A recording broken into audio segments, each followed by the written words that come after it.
Daf Yud Gimel Amud Aleph, 2 lines from the top. We learned previously the Machlokes Rav Meir and Rav Yehuda, that according to Rav Meir, he says that chometz can be eaten through the entire 5th hour of the day, Erev Pesach. But according to Rav Yehuda, it's only to the end of the 4th hour. On the 5th hour, you cannot eat it. It's muter b'hano, but you can't eat it. Rav Nachman Amar Rav, halachic Rav Yehuda.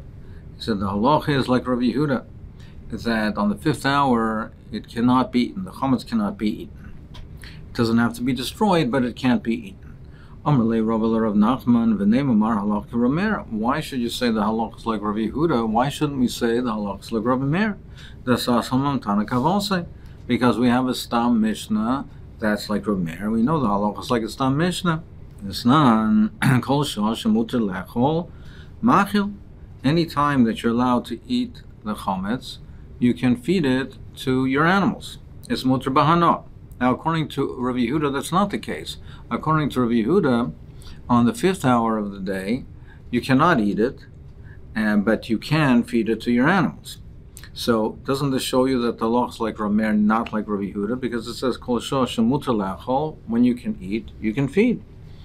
According to Rav Yehuda, on the 5th hour, you can feed it to your animals, but you can't eat it. The Gemara says, Hahi Allah stamahu. That's not considered a stam mishnah. That's not a stam mishnah like Rav Meir. Why? Mishum dekasha muter. That doesn't show you that halach is like Rav Meir, because it's not like Rav Meir, because it says kol shosha muter lechol machil. And the Gemara is medayik later that therefore, if it would be like Rav Meir, it should say kol shah shema she'oichel machil. What's the lashon of muter? So why is it in the lashon of muter? Kol shah she'oichel machil. What's muter? So the Gemara says that that's not like Rav Meir. That follows the opinion, the deya of Rabbi Gamliel. Rabbi Gamliel is machalik between truma and chulin. Rabbi Gamliel says as follows: Kol shemuter le'achol, any time that it's muter for a kohen to eat truma, which is the 5th hour. The hainu d'shor chamishi is that's muter for a kohen to eat truma. Now it's not muter for Yisrael to eat chulin, but it's muter for a kohen to eat truma on that 5th hour. Machil, the Yisrael can feed it to his animals. So that's not a stam mishnah like Rav Meir, because that shows you the halacha like Rav Gamliel. Frank the Gemara, well, if that's the case, still, why do you paskin like Rabbi Yehuda? You should paskin like Rabbi Gamliel. V'neim amar halacha like Rabbi Gamliel. Why don't you paskin like Rabbi Gamliel? The havle machriya, because he is the machriya. He is the one that has the majority opinion on his side. What does that mean? That Rabbi Gamliel, whichever way you go, legabe chulin, legabe truma, he has someone else supporting him. Now, legabe chulin, he says that chulin can only be eaten on the 4th hour. Well, Rav Yehuda holds that way as well. Legabe truma, he holds that it can be eaten on the 5th hour. Rabbi Meir holds like that. So he follows the majority opinion, and each way there's a majority opinion. He's a machriya. So we should say the halach is like Rabbi Gamliel. Tosfos asks, why don't we say that halach is like Rabbi Gamliel? Because it's a stam mishnah. If we say that the stam mishnah it's not a stam mishnah like Rabbi Meir, because of the lashon of muter, doesn't that show you that this is a stam mishnah like Rabbi Gamliel? Tosfos says no, because this is only one way of interpreting the mishnah. The Gemara later on has another way of interpreting it, and therefore it's not clearly a stam mishnah. However, why don't we say it's machriya, and therefore the halach is like Rabbi Gamliel? Amrle Rabbi Gamliel lav machriyahu. He's not considered a machriya. Tam d'nafshi kama. He's saying his own opinion. As Rashi explains, if Rav Meir had said that you can eat the chometz, whether it's truma, whether it's chulin, to the end of the 5th hour, and Rabbi Yehuda would have said also whether it's chulin, whether it's truma, then we would have seen over there that there is a possible difference between chulin and truma. And nevertheless, Rameir says that you can eat both on the 5th hour. Rabbi Yehuda both on the 4th, and Rabbi Gamliel would be machri between them. But they don't make any indication that there's any difference between Truma and Chulin. So this difference that Rabbi Gamliel is saying is machalik between Truma and Chulin is Tamad Nafshe. Therefore, you can't consider the Das Rabbim that he says that Truma is mutter on the 5th hour, that Rabbi Gamliel agrees with Rabbi Meir, that they both agree that Truma is mutter on the 5th hour, because Rabbi Meir doesn't make any chilik between Truma and Chulin. And you can't say that he's considered the majority opinion that he and Rabbi Yehuda hold that Chulin is on the 4th hour, because he says Dafke Chulin, and Rabbi Yehuda doesn't make any chili between Truma and Chulin. Therefore, it's Tam Denavshe Kamer. He's saying his own opinion, and we don't consider it to be a machriya, and therefore that's not a reason to paskin like Rabbi Gamliel. The Iboy Same the Gemara says, I'll give you another teres. Rav Domer Ki Hai Tana. He holds like the following Tana, that you see that there's a Tana that says it's Stam, that it says Stam, and we paskin based on that, like Rabbi Yehuda. The sign we learned in a bright Sarabasar Shechaliyas B'Shabbos. If the 14th of Nisan falls on Shabbos, Mevarin is a kol mifnei Shabbos. So here you have to do the Bir Chometz, you have to do the Bir Chometz before Shabbos, because obviously you can't burn it on Shabbos, so it has to be done on the 13th. V'sarf in Trumas, Utmeas, Tluis Utaris. And you have to burn the chametz, and whether it's truma, even if it's truma, whether the truma is tome, or whether it's a safek, or whether it's even tor, it has to be burnt from before Shabbos, even though you're burning it a day early, but there's no choice, it has to be burnt before Shabbos. U'misharim min ha'tayres me'ozain shtei seudes. Kedei lechol ad arba shoyes. But you leave over what you need for the Suda Shabbos, you leave over 2 sudas, which have to be eaten till the end of the 4th hour. So here you see that it's a stam, like Rabbi Yehuda, that it can be eaten only until the end of the 4th hour, and even Truma, end of the 4th hour. So you leave over the mazon of 2 sudas that you need for Suda Shabbos, not 3 sudas, because the 3rd suda has to be eaten in the afternoon. You can't eat it in the afternoon, so you leave mazon 2 sudas. So you see clearly over here that it can be eaten only until the end of the 4th hour. So Amrullah, they said to him, the Torah should not be burned. Why are you burning the chometz, which is Torah, the truma, from before Shabbos? Don't burn it so fast. Don't burn it so quickly. Maybe you'll find people that are oichlim, maybe people that you'll find that even though you don't have anyone to feed it to currently at the moment, maybe people will come, kohanim, which are Torah, will come, and they'll be able to eat the truma before the Shas HaYisr. Amar lehem kfar big shavlei maltzo. He says, we're not concerned with that, and we're not, we don't wait for that eventuality or possibility, because they looked for people around. They couldn't find any kohanim to feed it to, so there's no point to keep it, so might as well burn it and not have it remain so that it doesn't come to the day takola. Well, maybe they're not here, but maybe they're outside the wall of the city, but they're within the tomb, and maybe they'll come on the next day on Shabbos. Well, according to you, that you say we should be concerned that maybe the people will come, and therefore you'll have kohanim taras to feed it to. Even in the case of the sofek, you shouldn't burn it. Maybe Eliyahu and Navi will come the next day, and he'll paskin on it that it's really tor and it's edible. So why burn it?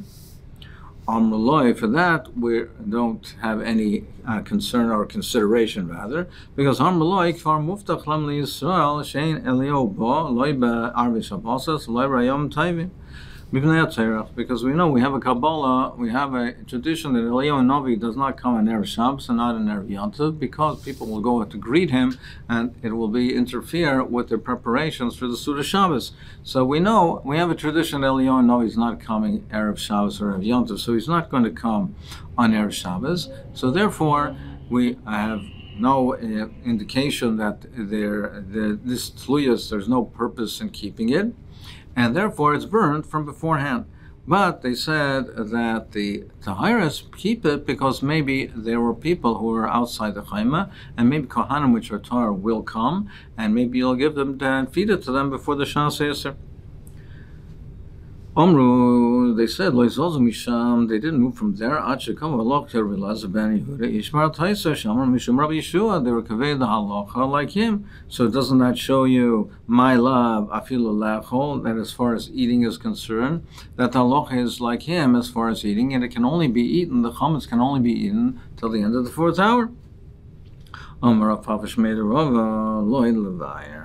It's not as far as the halacha of eating is concerned, it's as far as the halacha of beer is concerned, that you burn the truma tahira, you burn the truma before Shabbos, that the chametz, which is truma, you burn before Shabbos. But as far as eating is concerned, there's no raya. Maybe they would hold that you can eat the chametz till the end of the 5th hour, like Rabbi Meir. V'af Rabbi Sover Lahad Rav Nachman, he also holds like Rav Nachman, that the halach is like Rabbi Yehuda, it's only at the end of the 4th hour. Why is it? Where do we see that? The Omer Rav Maisa Bara Mecha, there was a Maisa with a certain person, Shifkit Diskayam Le'achametz Yasel Yechin Chukah, that he left a saddlebag filled with chametz. He gave it for Pikadim, he gave it to watch it, he gave it to Yechin Chukah to watch it for him. And now it came Erev Pesach, v'nikvuach born v'yachametz mevasav v'yetz. The mice came and they made holes in the bag, and the chametz was coming out, was leaking out. Ubon lifnei Rebbe, and the mice came before Rebbe. They asked him what to do. Shari shaynar hamte. He said the first hour. He said wait. They said wait. Maybe the owner will come back and take his chametz. Shnei amar lo hamte. Second hour he said wait. Shlishis amar lo hamte. He said wait. Rivius amar lo hamte. Chamishes amar loit say umaychan b'shuk. On the 5th hour, he said, go and sell it to the marketplace. Go and sell it. My love, the Nachrim. Doesn't he show sell it to whom? Sell it to the Nachrim. Because the Yisrael is also, it's the 5th hour, and it's also. So doesn't that show you, Rabbi Yehuda, that the chametz can be eaten by Yisrael only to the end of the 4th hour, and the 5th hour it's also. So isn't that a raya? The halach is like Rabbi Yehuda. Amar Rav Yisrael, loy, the Yisrael Kermer. He said, no, it's not a raya. It means sell it to a Yisrael like Rabbi Meir. It means sell it to Yisrael. Like Rabbi Meir, that the Yisrael is mutter to eat it. If you're saying sell it to Yisrael, why does he have to sell it? Why sell it to Yisrael if it's mutter ba'achila like Rabbi Meir? So let he himself eat it and reimburse the owner. More answers, Mishum Chashad. He himself shouldn't do it, not because it's also al chometz, but a chashad. There might be suspicion that he's not buying it at the proper market price. So Soises points out when we said sell it b'shuk, he brings down the Yerushalmi that sell it b'shuk, sell it on the marketplace with under the auspices of Bezdin to make sure that there's a proper price. But he himself shouldn't do it because people might suspect that he's underselling it and he's buying it at a lower price and the owner's losing out. The Sanya, we see this inyan of chashad, that a person should be careful not to arouse suspicion. The Sanya Gabay Tzedok, a person who is a Gabay of Tzedok, Shein Lamanei L'cholek, so they collected money, but currently there are no aniyim, poor people, to distribute it to. Now in those days they used to have copper coins which used to get eroded, get ruined. So Partan Lachir, he should exchange it with other people. He should exchange it for silver coins, so exchange a larger number of copper coins for silver coins. The silver coins will retain their value, but he finds other people to make the exchange for. But he himself does not exchange the money.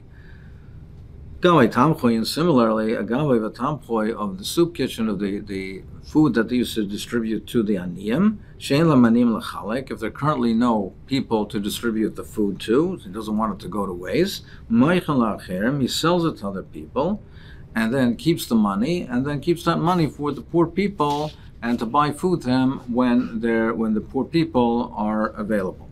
But he himself should not buy the food. You should be innocent in the eyes of Hashem and Yisrael, so you should not arouse any suspicion. So, therefore, that's why he said to sell it in the marketplace, And no, not to Nachrim, even to Yisrael.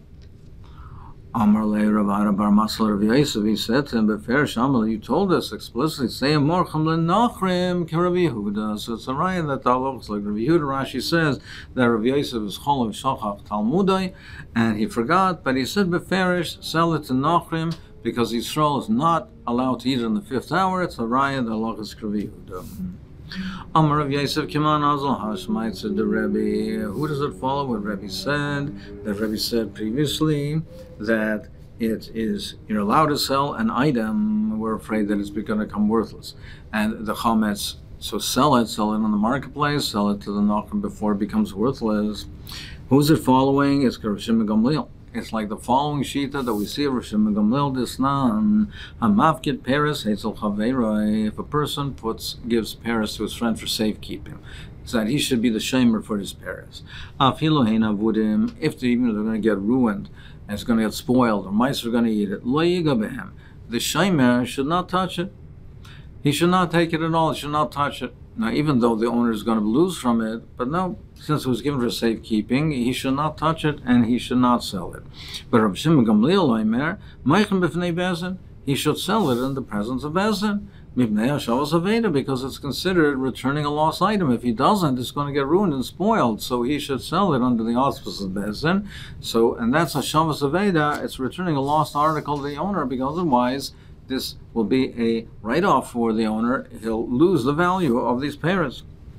So similarly, we want to say over here that we say, that Rebbe said that you can sell the chometz is like Rav Shimon Gamliel. But Amar le Abaye said no. V'la itmar Allah, Amar of Rabba bar bar Chana, Amar Rabbi Yochanan, Lo Yishanu. This machlok is over here. Lo Yishanu, that the Tanakama says you don't sell it. That's only b'chtei chesroinan. That's only if it's getting ruined in the normal course of depletion. All parrots, over the course of time, they have a normal rate of depletion where they get ruined. And now it's only in that case where it's not more than the normal depletion that the Tanakama says don't sell it. But if it's getting ruined by more than the normal measure of depletion, even the Tanakama would agree you sell in front of Besin. So, and certainly in this case, Rebbe's case, in the case of the chometz, that it's going to be a total write-off. It's going to be totally worthless if he doesn't sell. So certainly in this case, that the Tanakama would agree. So Rebbe that said to sell the chometz is not only going with the shita of Rav Shimon Gamliel, because in this case, where it would be a total loss to the owner, even the Tanakama, everyone would agree that you sell it and it's considered hashavas aveda.